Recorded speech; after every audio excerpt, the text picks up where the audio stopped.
দর্শক বন্ধু, আরো একটা ভিডিও উপস্থাপন করতে চলেছি। আশা করছি তোমরা প্রত্যেককে সমৃদ্ধ হবে।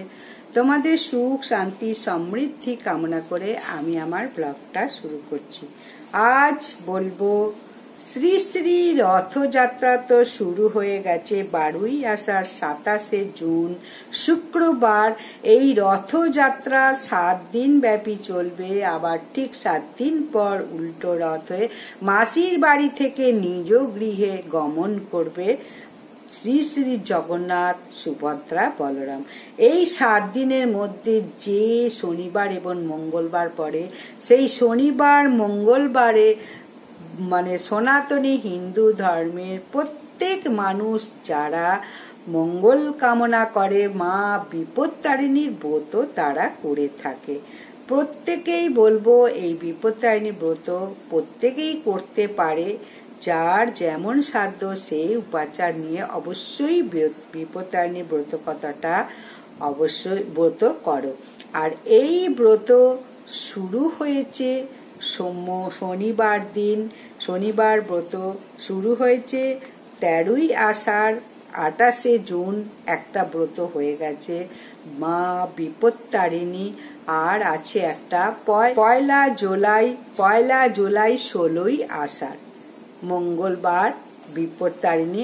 আগামীকাল বিপত্তারিণী প্রত্যেক সনাতনী হিন্দু ধর্মে এই ব্রত করে থাকে তাদের অবশ্যই সমস্ত রকমের বিপদ থেকে মুক্তি পাওয়ার জন্য।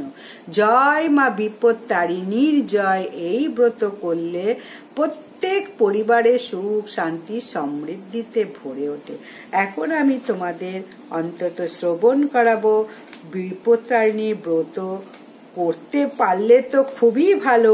যারা এখনো পর্যন্ত এই বিপত্তারিণী ব্রত করোনি তারা অন্তত একটা কথাই বলবো, ঘিয়ের প্রদীপ জ্বালিয়ে বিপত্তারিণী ব্রত কথাটা অবশ্যই শ্রবণ করো। আর যারা করবে মনস্থ করেছো তাদের জন্য পুরো নিয়ম কি কি উপাচার লাগবে সমস্তটা বলে দিচ্ছি।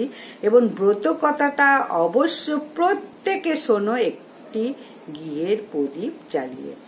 ব্রতের নিয়ম: আষাঢ় মাসে শুক্লা তৃতীয়া থেকে নবমী তিথির মধ্যে যে কোনো শনিবার বা মঙ্গলবার এই ব্রত করিতে হয়। যথারীতি ঘট স্থাপন করে পুরোহিত ব্রাহ্মণের দ্বারা বিপত্তারিণী পূজা করতে হয়। সাধ্যমতো তাকে দান ও দক্ষিণা দিতে হয়। ব্রতের উপকরণ: খট, আম্রপল্লব, সশিস ডাব, নৈবেদ্য, একটি 13 রকমের ফুল, 13 রকম ফল দুভাগ করে কেটে দিতে হয়। একটি চুবড়িতে 13টি গোটা ফল, 13 গাছি লাল সুতো, 13টি দূর্বা, 13টি পান, 13টি সুপারি দিতে হয়। এই ব্রতের এটা উপকরণ, এইগুলো লাগবে। অতিরিক্ত নিয়মটা বলছি। অতিরিক্ত নিয়ম হচ্ছে ব্রতের আগের দিন হবিষা বা নিরামিষ আহার করতে হবে। ব্রতের দিন পূজা শেষে ব্রত কথা শুনে সেই আসনে বসেই ফল মূল মিষ্টান্ন কিংবা লুচি পুরি খেয়ে উপবাস ভঙ্গ করতে হবে। লুচিটা অবশ্যই 13টা হওয়া চাই। লাল সুতোয় 13টি গাঁট বা দূর্বা দিয়ে পুরুষদের ডান হাতে এবং মেয়েদের বাম হাতে বাঁধতে হয়।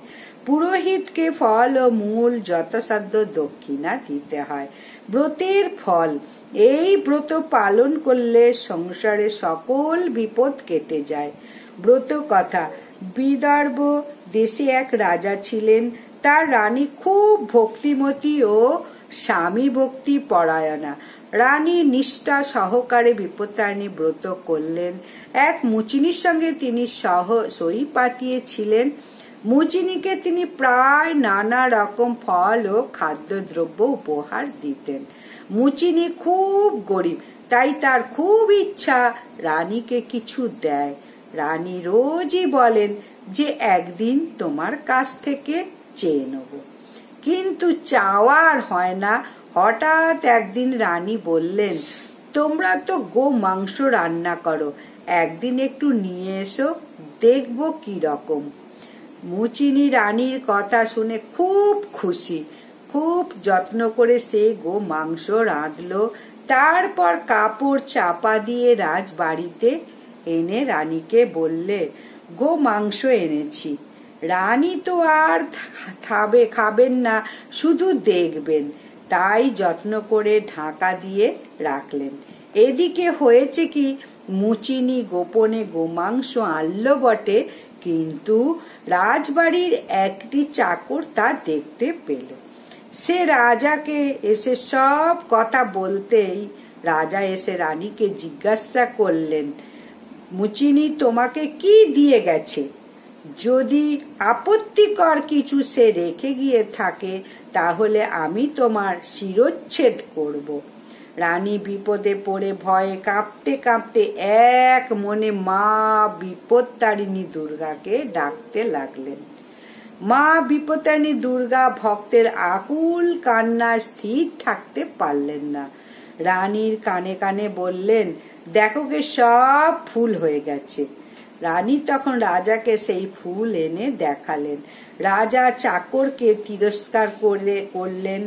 মা বিপত্তারিণী দুর্গার কৃপায় রানীর বিপদ কেটে গেল। সেই থেকে এই ব্রতের প্রচার চারিদিকে হলো। তাহলে মা বিপত্তারিণী ব্রত করতে কিন্তু ভুলো না। এই রকম লাল ধাগা একটা অবশ্যই প্রত্যেকে হাতে পরো, এবং যখন যেখানে যাবে এই ধাগাটা এরকম করে কপালে ঠেকিয়ে যাও। কোনো বিপদ তোমাকে ছুঁতে পারবে না। কোনো বিপদে পড়লে অবশ্যই মা দেবী দুর্গাকে স্মরণ করো। জয় মা বিপত্তারিণী দেবীর জয়, জয় মা বিপত্তারিণী দেবীর জয়। এই বলে বিপদে পড়লে স্মরণ করলেই দেবী দুর্গাকে, মা বিপত্তারিণীকে স্মরণ করলেই তুমি বিপদ থেকে মুক্তি পাবে বা তোমার বিপদ কেটে যাবে। তাহলে অবশ্যই প্রত্যেকে বলবো বিপত্তারিণী ব্রত করো। আর যারা করতে পারছো না, অসুবিধা, তারা একটা এরকম ধাগা ব্রাহ্মণের কাছ থেকে নিয়ে এসে হাতে পরো আর ব্রত কথাটা শোনো, একটি ঘিয়ের প্রদীপ জ্বালিয়ে দিয়ে। তাহলে আজকের মতো বিদায়। প্রত্যেকে ভালো থেকো, সুখে থেকো, শান্তিতে থেকো, এবং ভিডিওটা অনেক বন্ধু বান্ধবকে শেয়ার করে দাও, তারাও একটু শুনুক, জানুক এবং উপকার পাক। তাই প্রত্যেকে শোনা খুব জরুরি, খুব দরকার এই বিপত্তারিণীর ব্রত কথা বা বিপত্তারিণীর ধাগা পরার প্রত্যেকের দরকার। নমস্কার, বিদায়।